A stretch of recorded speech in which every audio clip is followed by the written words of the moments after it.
Жоғары санатты, зерттеуші педагог, география пәні мұғалімі Абиужанова Алма Бахытовна. Білім беру бағдарламасы аясында география сабағындағы инновациялық бағыт. География ғылымы қазіргі әлемді жаңа қырынан таныстырады.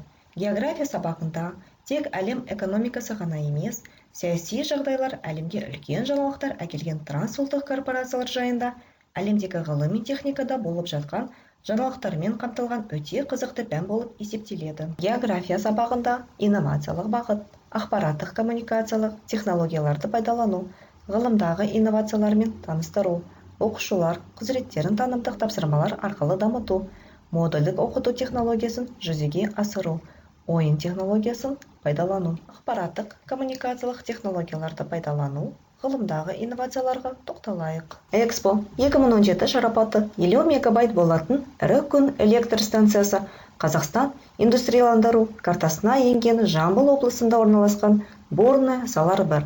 Қазақстан Ұлыбританиямен бірлескен жоба. Оқушылар құзыреттерін танымдық тапсырмалар арқылы дамыту мақсатында Қазақстан индустриялы инновациялық даму бағыттары бойынша ақпараттар әлемінен видеороликтер ұсынамын.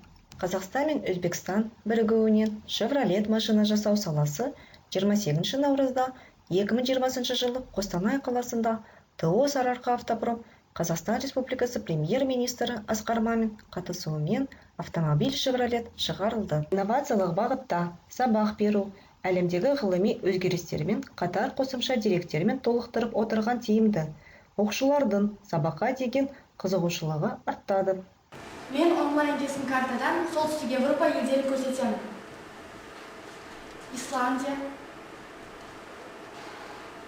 Швеция, Рейкьявик, Исландияның астанасы, Финляндия, Осло, Норвегияның астанасы, Хельсинки, Финляндияның астанасы, Данияның территориясы, Норвегия, Копенгаген, Данияның астанасы, Стокгольм, Швеция. Сіздер көріп отырғандай, оқушы Сеттераком сайтын пайдалану нәтижесінде солтүстік Европа елдерін астаналарымен бірге көрсетті. Мен Google карта арқылы Норвегия мемлекетінің шекарасын белгілеймін.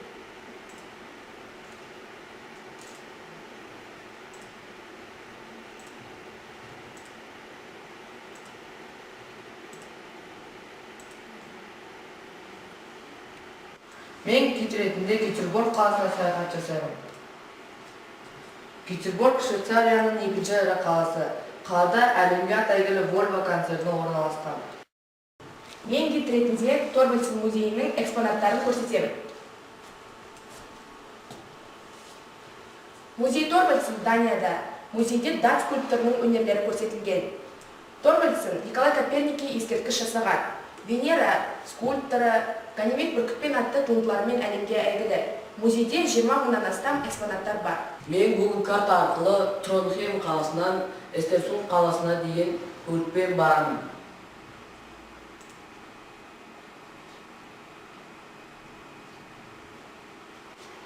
Мен Google картадан Норвегия мемлекетінің астанасы Осло қаласы мен Швеция мемлекетінің астанасы Стокгольм қаласының арақашықтығын өлшеймін.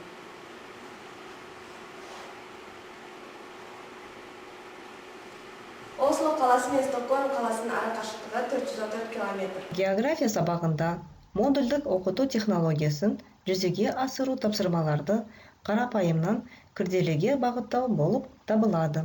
Жеңіл сұрақтар, орташа деңгейлі сұрақтар, шығармашылық жұмыс, ойын технологиясы арқылы сабаққа жан-жақты ізденуге, өздігінен оқуға бағытталады.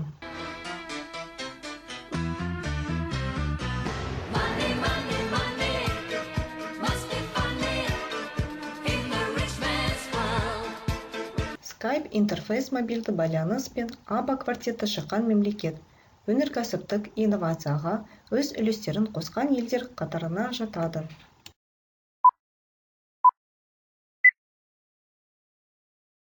Сабақтағы инновациялық бағыттар толығымен қарастырылды.